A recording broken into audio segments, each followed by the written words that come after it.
This is a human optogram. What does it prove? I always thought optograms was that thing where they could look in your eye and see who had murdered you. What now? This is like before, like, DNA and stuff. And they were like, oh, no, oh, no. I think we always had DNA. It's really... It's more like before we knew they about could test it. Yeah, so I'm a Victorian policeman. This woman's died.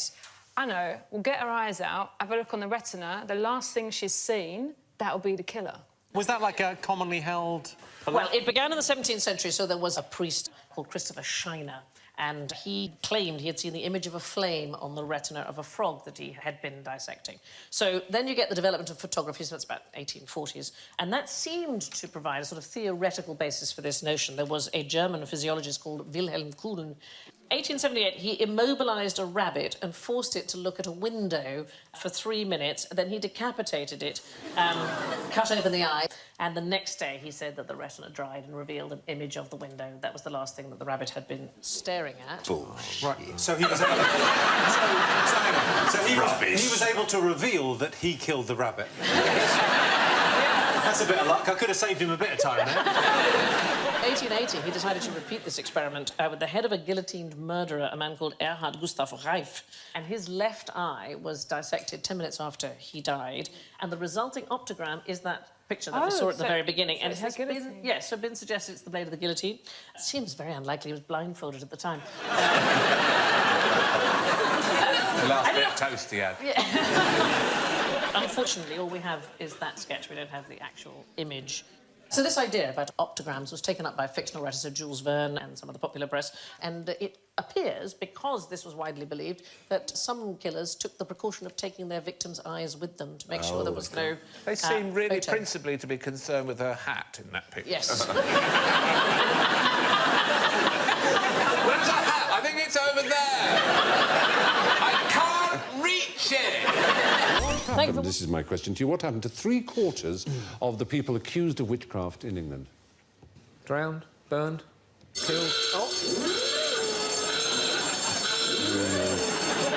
We were much gentler than you might think. They were acquitted. Really? Yeah. Is that saying the wrong message to witches? We were apparently rather resistant to the idea of destroying witches in England, and unlike views espoused in so-called books, and I use the word book very loosely, like the Da Vinci Code. It is complete loose stool water. It is arse gravy of the worst kind. Anyway. He's a blues singer. Please welcome loose stool water.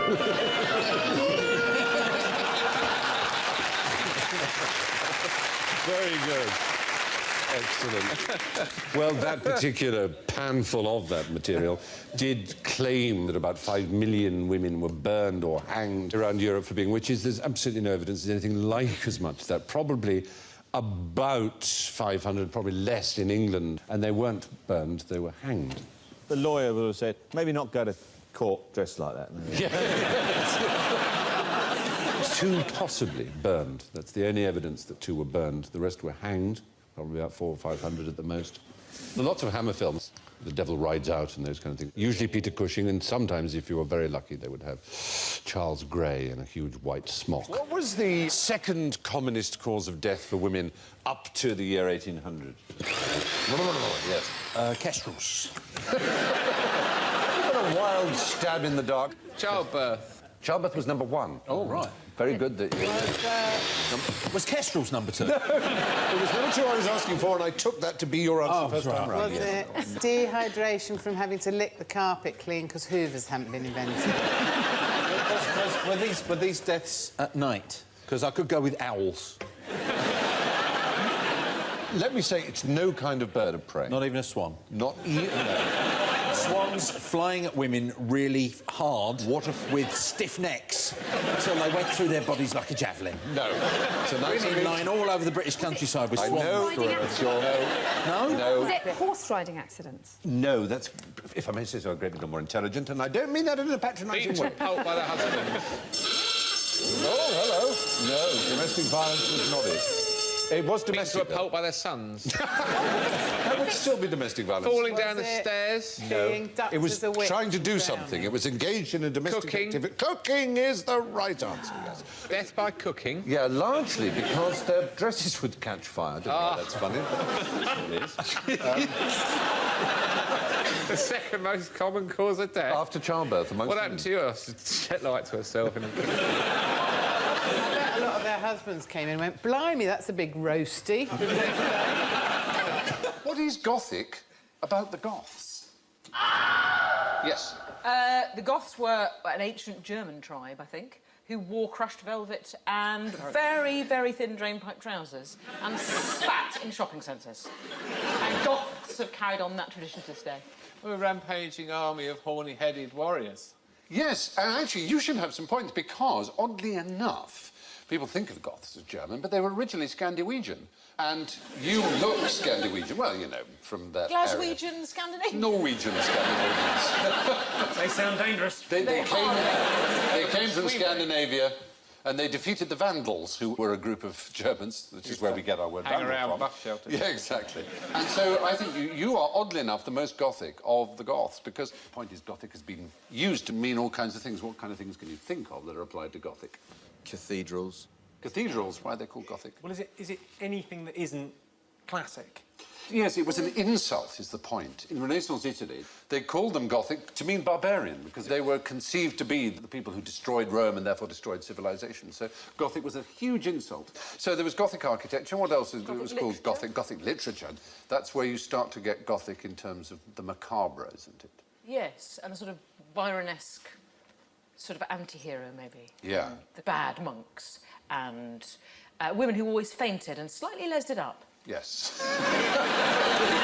And what other forms of Gothic are there? Does Carpenter Gothic mean anything to you? Carpenter Gothic. Carpenter That Gothic. it was an interesting phase in their recording career, where cause she was quite skinny anyway, and she had the mascara. It looked good. No, Carpenter Gothic. Was it a death-obsessed Geppetto? Oh, that's American Gothic, isn't it? That's right. By... No, I thought it was Norman Rockwell, but it isn't. No, it's not wrong. It's Grant somebody. Grant is right. It's Grant Wood.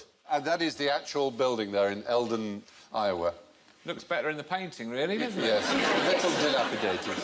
How have they got Gothic from that? What's Gothic about it? And that pointed ecclesiastical style window is it's a Gothic arch. It's a bit of a lame effort, isn't it? Considering the trouble we went to over here, I the know. Americans think they can put a window like that in and call it Gothic. Shop. Lazy Gothic. I Lazy call it. Half-assed Gothic. Couldn't be bothered to do it properly Gothic. Just so it fits under the roof, really, isn't it? Yes.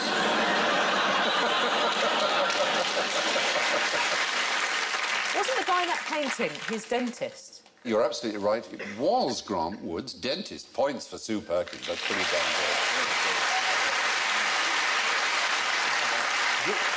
And the woman... Is it Gail from Corrie? Pretty sure that's her.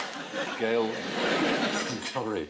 Helen Worth. Very nice woman. She looks exactly like the character she plays.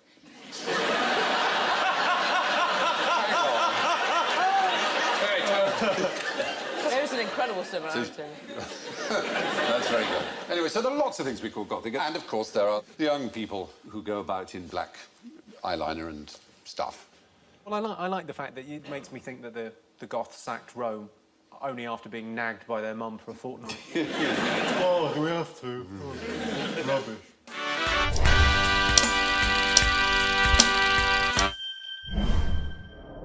What was the curse of Tutin Hun? You have to queue up for ages. The one that's going to lose me another 10 points Yes. is that anybody interfering with his tomb would be forever cursed. So the mere fact of, you see, death to all who enter here. Yeah. The fact is there is no curse, there never was. There's no inscription that even comes close to being a curse of Tutin Hun or of any Egyptian tomb ever. It looks like Tiger Woods eating a cornetto.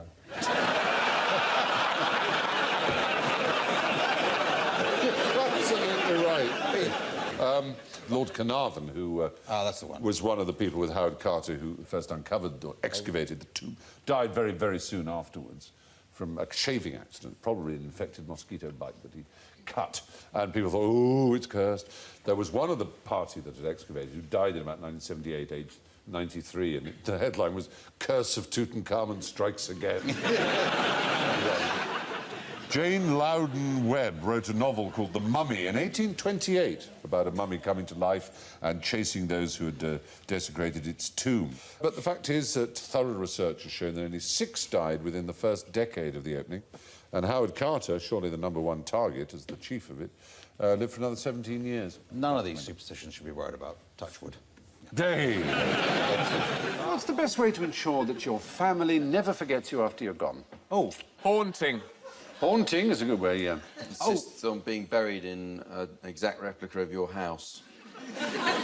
Yes. That they have to pay for and therefore sell the house they live in to... You're still angry, huh? Finance it, yeah. Being stuffed.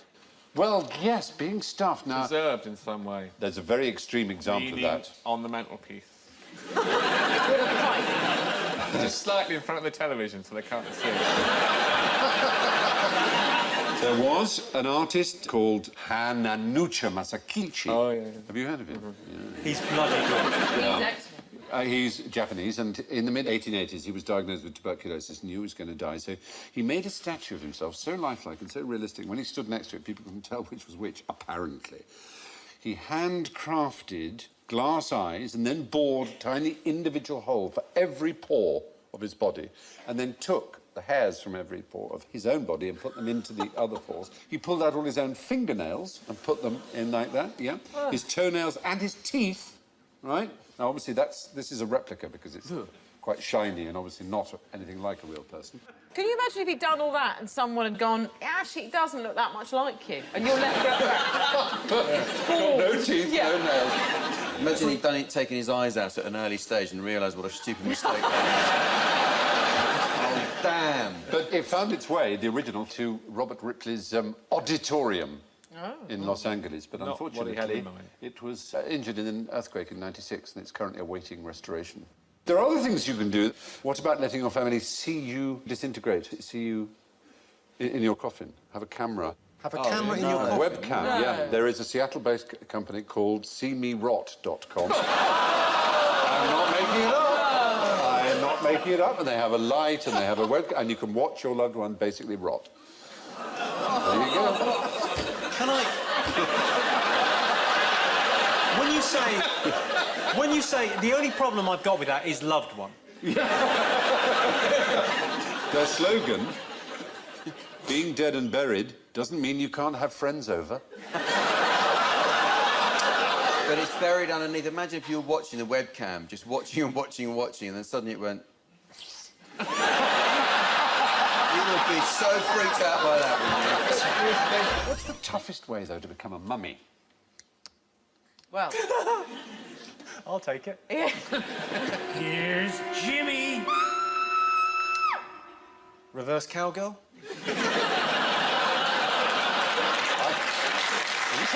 Now, they understand that. You're going to have to explain it to me. What is your reverse I'm going to need a volunteer from the audience. If you're having sex with me... Yeah. and- Mel. Or Mel. Yeah. So you're having sex with Mel, and you're lying down Yes. on your back, Yeah. and Mel is... I can't use her name in that stuff. She's sitting on top of you, but looking away. Reverse cowgirl. I find they're much happier without looking away from me. That, however... Especially if they can see out the window. It's like a budgie. She could be reading a book or watching telly. She could do what she likes. She can see the telly or outdoors. She don't mind. That's wonderful. Yeah. It's catch-up time for women, So basically. she's doing Sudoku or whatever? Yes, whatever you need to do. You just... Yes, you're thinking of making babies, aren't you? That sort of mummy, I realise now as well. Yeah. Can you turn yourself into a mummy? That's the point. Probably. Yeah, you could, couldn't you? Probably I mean, wrap yourself up in... Mummify Well, haven't you got to take your liver out through your nose? That's what they used to do, isn't it? They used to take the organs out through the mouth and nose. Well, the brain they would take out through the nose. They'd agitate it with hooks so that it turned into a liquid mush and then... Oh! Yeah, I know. Worse than being buried alive? and then after that, they would kill them. Yeah, wow. But The Soku Shinbutsu were members of an obscure Buddhist sect who, in Japan, used to practice the rather macabre idea of self-mummification. This is what they'd do. It's quite complicated. It's really interesting. See if you'd do this. For 1,000 days, right, a priest would eat nuts and seeds while taking part in vigorous physical activity so that he had no body fat. He'd then only eat bark and roots for another 1,000 days and then drink a poisonous tea made from the sap of the urushi tree that caused him to vomit and lose bodily fluids. Then he would lock himself into a tiny stone tomb with an air tube and a bell, and he'd sit in the lotus position, and every day he'd ring his bell to show that he was alive.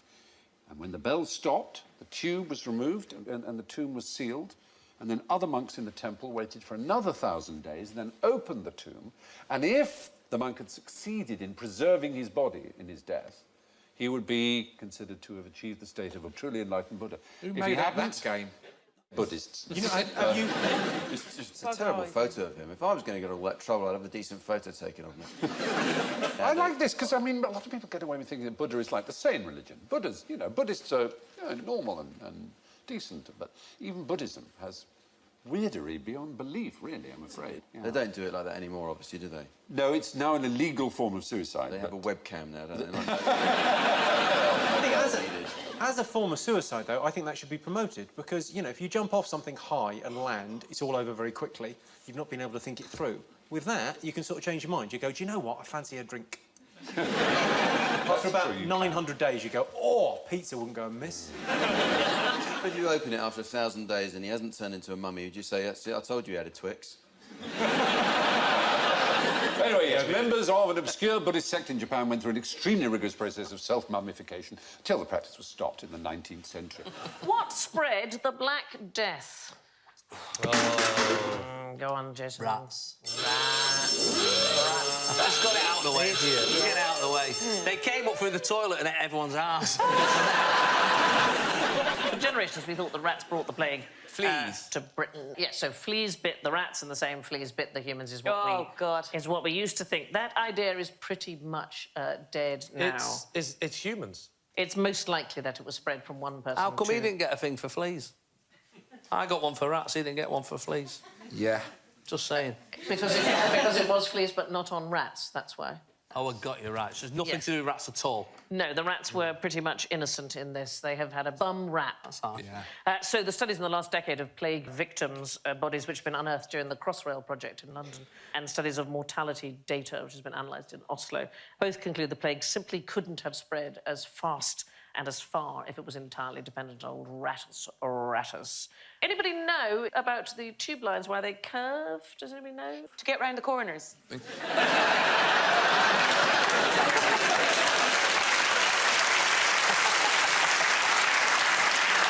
It's exactly the right answer.